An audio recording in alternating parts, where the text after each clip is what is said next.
सुनो सुनो, काली खेत खार गांव गौतरी आना जाना बंद, पानी कांजी भरना सख्त मना है, कड़ा बन जुड़वा तिहार माना जहू हो। कहाँ ढाका पासल कोतवाल? अरे भैरा, हाँ। काली कड़ा बन जुड़वा तिहार मानना है। अच्छा, तिहार माना थे। हो भाई काके हाँ का पड़ा थे वो? कोई जानी जाई काली तिहार मान चुका कर दी। अरे पानी कांजी ल भर डारा वो काली जुड़वास तिहारे कड़ा बंद रही नहीं ते 10-11 बजे बिना पानी भरा नहीं देवे। अरे ठोका तार चल तो दूध से ले आता ले मैं होला मला लाना था। ताई शीतला आयो तोरे दुआरी हो माँ।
लक्ष्मी महतारी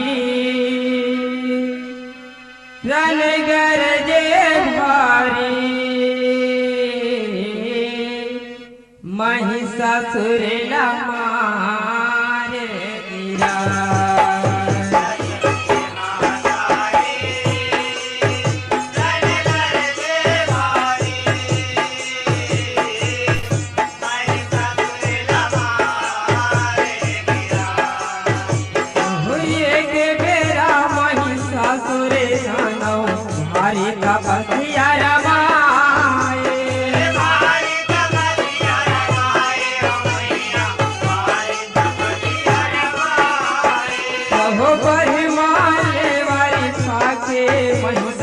बड़े होते पाते मचाए,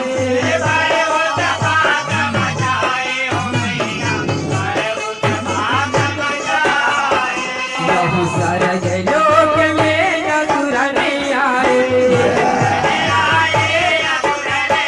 बहु राजा इंद्र तब से घुसी आए। ओ देव दानव झगड़ा के मता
रहे अब